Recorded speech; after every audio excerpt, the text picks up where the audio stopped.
ಜಾತಿ ಗಣತಿಗೆ ಪರ ವಿರೋಧದ ಚರ್ಚೆ, ಪ್ರತ್ಯೇಕ ಜಾತಿ ಗಣತಿ ನಡೆಸುವುದಕ್ಕೆ ನಿರ್ಧಾರ. ಜಾತಿ ಗಣತಿಗೆ ಕಾಂಗ್ರೆಸ್ ನಾಯಕರಿಂದಲೇ ವಿರೋಧ. ಇದೆಲ್ಲವನ್ನ ನೋಡೋಣ ರಾಜಕೀಯ ನ್ಯೂಸ್ ಟಾಪ್ 9 ನಲ್ಲಿ. ಜಾತಿ ಗಣತಿಯನ್ನು ಜೇನುಗೂಡಿಗೆ ಕೈ ಹಾಕಿರೋ ಸರ್ಕಾರಕ್ಕೆ ಟೆನ್ಷನ್ ತಂದಿಟ್ಟಿದೆ. ಏಪ್ರಿಲ್ 17ರಂದು ರಾಜ್ಯ ಸರ್ಕಾರ ವಿಶೇಷ ಕ್ಯಾಬಿನೆಟ್ ಸಭೆಯನ್ನ ನಡೆಸಲಿದೆ. ಸರ್ಕಾರದ ವಿರುದ್ಧ ವಿಪಕ್ಷಗಳು ಆಕ್ರೋಶ ಹೊರಹಾಕ್ತಿವೆ. ವೀರಶೈವ ಲಿಂಗಾಯತ ಸಮುದಾಯ ರೊಚ್ಚಿಗೆದ್ದಿದ್ರೆ ಮತ್ತೊಂದು ಕಡೆ ಅದೇ ಸಮುದಾಯದ ಶಾಸಕರು ಮತ್ತು ಸಚಿವರು ಅಸಮಾಧಾನ ಹೊರಹಾಕ್ತಿದ್ದಾರೆ. ಜಾತಿ ಗಣತಿ ಇದೀಗ ಕಾಂಗ್ರೆಸ್ ಸರ್ಕಾರಕ್ಕೆ ಬಿಸಿ ತುಪ್ಪವಾಗಿ ಪರಿಣಮಿಸಿದೆ.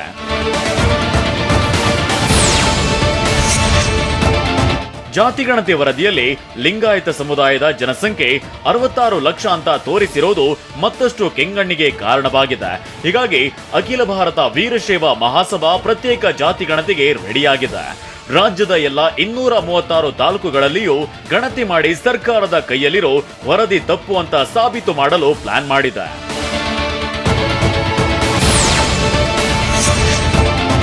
ರಾಜ್ಯ ಸರ್ಕಾರ ಜಾರಿ ಮಾಡಲು ಹೊರಟಿರೋ ಜಾತಿ ಗಣತಿ ವರದಿಗೆ ಸ್ವಪಕ್ಷದವರೇ ಸಿಡಿದೆದ್ದಿದ್ದಾರೆ. ಗಣತಿಯನ್ನ ಇನ್ನೊಮ್ಮೆ ಒಟ್ಟಾಗಿ ಮಾಡಬೇಕು ಅಂತ ಸಚಿವೆ ಲಕ್ಷ್ಮೀ ಹೆಬ್ಬಾಳ್ಕರ್ ಆಗ್ರಹಿಸಿದ್ದಾರೆ. ಯಾವ ಕಾರಣಕ್ಕೂ ನಾವು ಜಾತಿ ಗಣತಿ ವರದಿಯನ್ನ ಒಪ್ಪೋದಿಲ್ಲ ಅಂತ ಕಾಂಗ್ರೆಸ್ ಶಾಸಕ ಶಿವಗಂಗಾ ಬಸವರಾಜ್ ಹೇಳಿದ್ದಾರೆ. ವಿಶೇಷವಾಗಿ ಲಿಂಗಾಯತ ಸಮುದಾಯಕ್ಕೆ ಅನ್ಯಾಯ ಆಗ್ಬಹುದು ಅಂತ ಬಸವರಾಜ್ ರಾಯರೆಡ್ಡಿ ಹೇಳಿದ್ದಾರೆ. 8% ಕೊಡಬೇಕು, ನಾನೀಗ 10% ಲಿಂಗಾಯತಿಗೆ ಕೊಡ್ರಿ ಅಂತ ಹೇಳ್ತೀನಿ. ಅದು ಬಂದ್ರಾಗಲಿ ಯಾಕೆ ಕೊಡಬಾರ್ದು? ಅದಕ್ಕೆ ಇವೆಲ್ಲ ವಿಚಾರಗಳನ್ನ ಆದ್ಮೇಲೆ ಸಿದ್ದರಾಮಯ್ಯನವ್ರ ಜೊತೆ ಕುಂತು ಮಾತನಾಡಿ ಎಲ್ಲರಿಗೂ ನ್ಯಾಯ ಸಿಗಬೇಕು.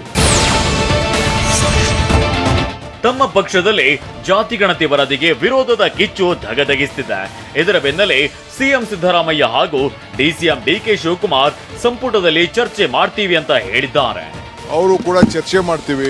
ಚರ್ಚೆ ಮಾಡಿ ಎಲ್ಲರ ಗೌರವನ ಯಾವ ರೀತಿ ನಾವು ಕಾಪಾಡಬೇಕು, ಯಾರು ಮನಸ್ಸಿಗೂ ನೋಯಿಸಬಾರ್ದು, ಆ ರೀತಿ ನಾವು ಏನು ಸಲಹೆ ಕೊಡಬೇಕು. ಮುಂದಕ್ಕೆ ನಾವು ಇನ್ನೂ ಅಧ್ಯಾಯ ಫುಲ್ ಮಾಡೋಕ್ಕಾಗಿಲ್ಲ ಅಂತ ಕೇಳಿ ನಾನು ಕೆಲವನ್ನೆಲ್ಲ ಕರೆದು ಒಪಿನಿಯನ್ ತೆಗೆದುಕೊಳ್ತೀನಿ, ಆಮೇಲೆ ಮಾತಾಡ್ತೀನಿ.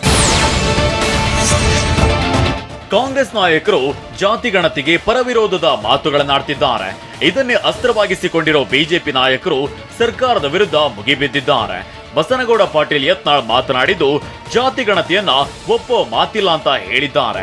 ಇದು ಔಟ್ಡೇಟೆಡ್ ವರದಿ, ಕಸದ ಬುಟ್ಟಿಗೆ ಹಾಕ್ಲಿ ಅಂತ ವಿಜಯೇಂದ್ರ ಗರಂ ಆಗಿದ್ದಾರೆ.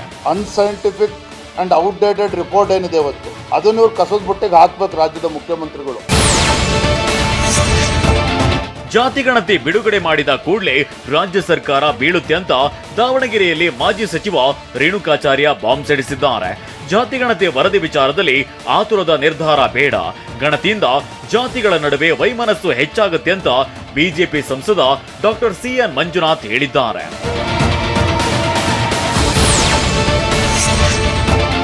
ರಾಜ್ಯ ಸರ್ಕಾರದ ವಿರುದ್ಧ ಬಿಜೆಪಿ ನಾಯಕರು ಸಾಲು ಸಾಲು ಅಸ್ತ್ರಗಳನ್ನ ಇಟ್ಟುಕೊಂಡು ಮುಗಿಬೀಳ್ತಿದ್ದಾರೆ. ಬೆಲೆ ಏರಿಕೆ ಖಂಡಿಸಿ ರೊಚ್ಚಿಗೆದ್ದಿದ್ರೆ ಜಾತಿ ಗಣತಿ ವರದಿ ಜಾರಿ ಮಾಡಲು ಹೊರಟಿರೋದು ಮತ್ತೊಂದು ಬ್ರಹ್ಮಾಸ್ತ್ರವಾಗಿದೆ.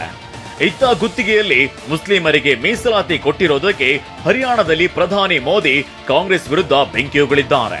टेंडर में भी अब SC, ST, OBC के अधिकार छीन करके धर्म के आधार पर आरक्षण दे दिया.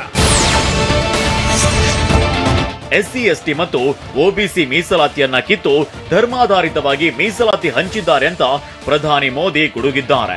ಇದಕ್ಕೆ ಎಐಸಿಸಿ ಅಧ್ಯಕ್ಷ ಮಲ್ಲಿಕಾರ್ಜುನ್ ಖರ್ಗೆ ಕೆಂಡವಾಗಿದ್ದು SC, ST ಮತ್ತು OBCಗೆ ಖಾಸಗಿ ಸಂಸ್ಥೆಗಳಲ್ಲೂ ಮೀಸಲಾತಿ ಕೊಡಿಸುವ ಪ್ರಯತ್ನ ಮಾಡಿದ್ದೇವೆ ಅಂತ ಟಕ್ಕರ್ ಕೊಟ್ಟಿದ್ದಾರೆ. इस संविधान का संशोधन SC, ST, OBC और इन लोगों को प्राइवेट इंस्टीट्यूशन में इनको रिजर्वेशन आरक्षण दिलाने के लिए हमने कोशिश की. ಆರ್ಥಿಕವಾಗಿ ಹಿಂದುಳಿದ ಮುಸ್ಲಿಮರಿಗೆ ಮೀಸಲಾತಿ ಕೊಟ್ಟಿದ್ದೇವೆ ಅಂತ ಸಿಎಂ ಸಿದ್ದರಾಮಯ್ಯ ಹೇಳಿದ್ದಾರೆ. ಈ ಮೂಲಕ ಪ್ರಧಾನಿ ನರೇಂದ್ರ ಮೋದಿ ಮಾತಿಗೆ ತಿರುಗೇಟನ್ನ ನೀಡಿದ್ರು. ಯಾರೇ ಆರ್ಥಿಕವಾಗಿ ಸಾಮಾಜಿಕವಾಗಿ ಶಕ್ತಿ ಇಲ್ಲ ಅವ್ರಿಗೆಲ್ರಿಗೂ ಶಕ್ತಿ ತುಂಬತಕ್ಕಂಥದ್ದೇ ಕಾಂಗ್ರೆಸ್ ಪಕ್ಷದ ಧ್ಯೇಯ ಮತ್ತು ಬದ್ಧತೆ.